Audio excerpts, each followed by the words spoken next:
Hey guys, welcome back to the channel. And this, of course, is a very difficult movie for me to actually rate. I've only watched this movie twice in all this time, and this movie is from 1968, based on a short story initially. And there is a novelization of the movie as well, but based on a short story called The Sentinel. 1968 saw the release of one of the biggest movies, and I'm not talking about just the. It is the it's the scope of things. It is its stature in science fiction and in movies in general. One of the biggest movies, possibly, that you can actually sit and watch, and definitely one of the most interesting. Even though it's kind of like a slow movie to watch, I'm talking about 2001, A Space Odyssey, right? So based on, did I say Arthur C. Clarke? Yes, I think I did. Right, Arthur C. Clarke's short story, which was came out in 1951. It was called The Sentinel, and this movie was directed by the legendary Stanley Kubrick. Now, there are a few things about Stanley Kubrick that I don't like, but definitely it's not the movies that he's directed. This one definitely is his best, I suppose. I don't know, that's my opinion, and I think it has influenced the science fiction genre way well. Now, I am not sure, but I think the possibility of this kind of a movie, and possibly with Star Trek, the original series, is why a lot of people in the United States think that the moon landing is a hoax. Because if you can have this kind of Hollywood special effects for a movie, couldn't they fake the moon landing? Now, of course, I don't believe in that stupid conspiracy theory, but yes, a lot of people do think that. And I think, if I'm not mistaken, I've seen it in one video where I was laughing at most of it, but when he said this, I kind of understand where certain people would have got the idea, and I would have spread quite a bit. Like, so if 1966 you can see Star Trek, the television series, and in 1968, 2 years later, you have this movie, is what they were thinking.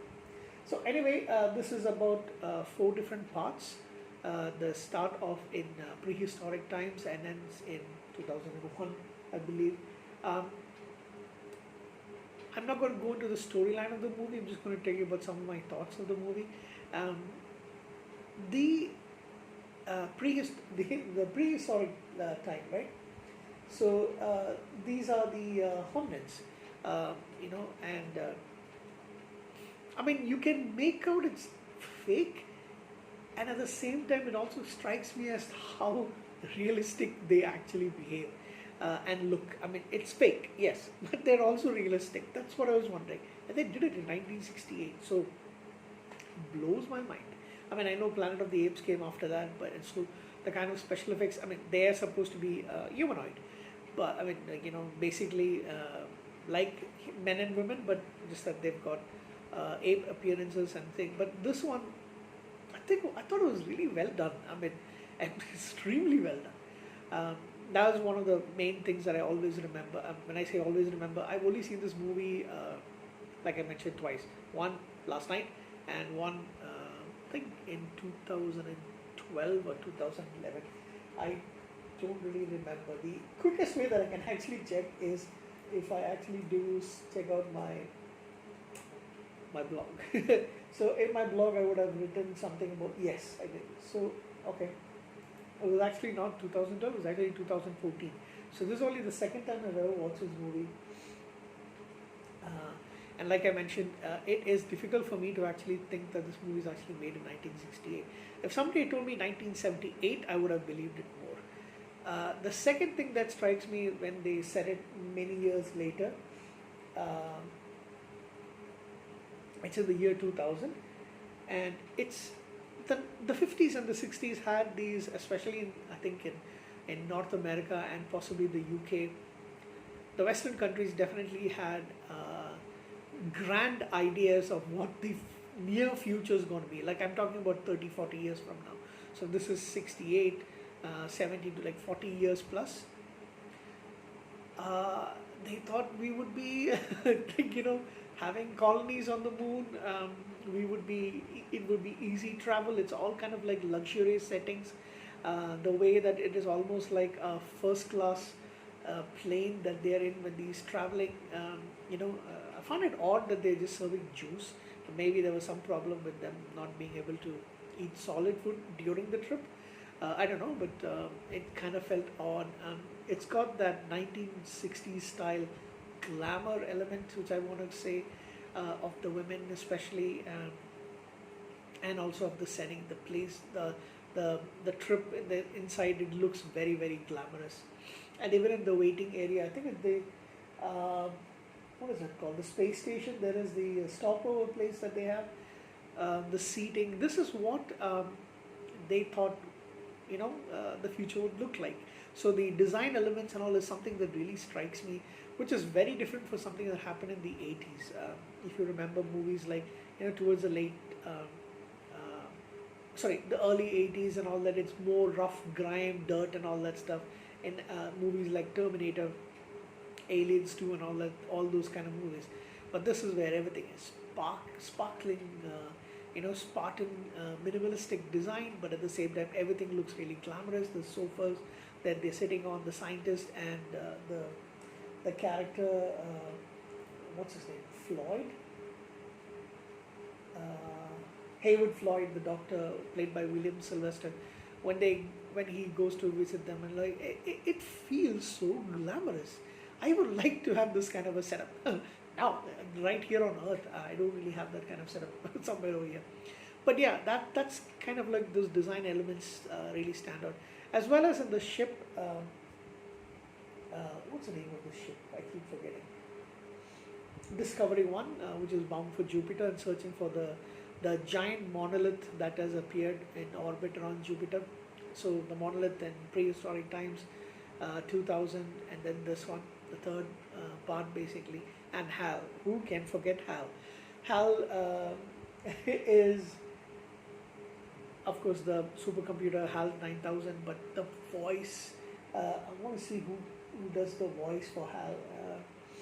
Is an actor called Douglas Rain, who was a Canadian actor, and he was the person who played who voiced the HAL computer for 2001: Space Odyssey and the sequel in 2010.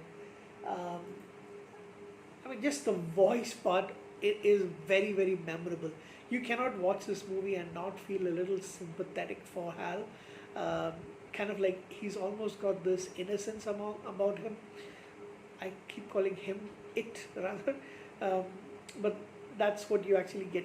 It humanizes the computer quite a lot. So that's another element of it.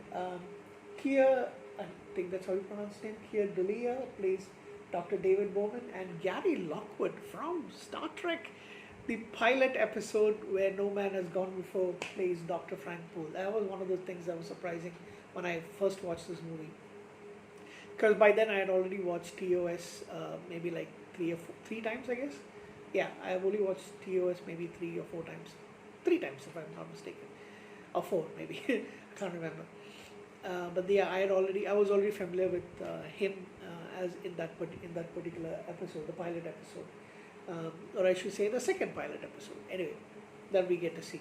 So he also does a pretty bang up job. These two guys play a really good job, and then of course, the other thing that I just happened to check yesterday while I was watching the movie is Maggie or Margaret Dabo plays the stewardess in the space station elevator. She is the mother of Olivia Dabo. So that's another actress, beautiful actress by the way. Mother's not bad looking either from that age, for that era. I mean, that definitely from that era. So that's another thing that I think. And of course the end part, which is led for interpretation. For me, this whole movie is about this intelligent race, possibly which can be confused for God, or kind of like a God or gods, whatever you want to call it. Influencing the rise of humanity from the early prehistoric time, and keeping an eye on us, and trying to steer us in the right direction, and seeing what we are made of, or I wouldn't say what what's our worth basically. I think that's kind of how I'm going to put it. I, that's my interpretation about it, but it is really weird. Why would they go to such lengths and all that? But then we may not be able to understand their way of thinking. Their explanations might be beyond us, and that's possibly why it doesn't really make sense to say somebody like us. As a movie, this is grand. This is grandiose. This is bigger than most things. There are only a couple of movies that I can think of that take that, especially in the science fiction.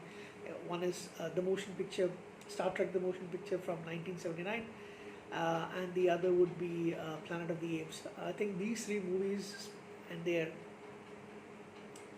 from the 70s and 60s.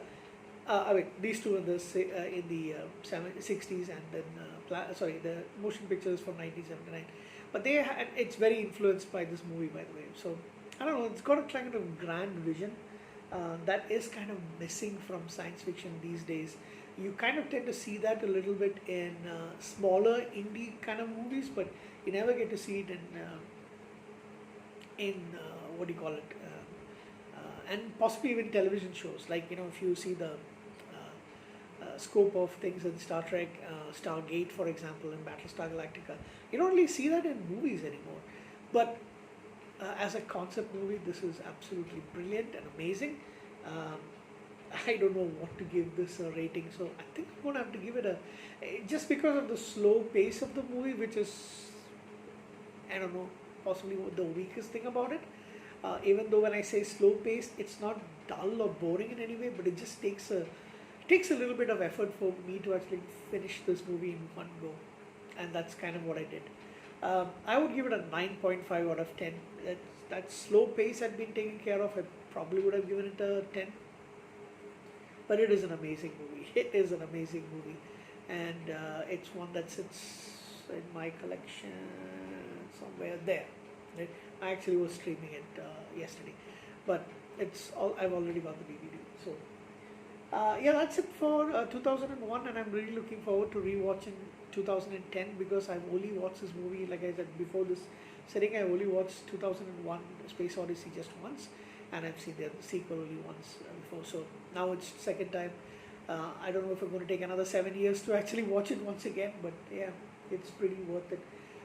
Definitely will try and watch it more often if I can, but it's an amazing movie which every movie fan should watch.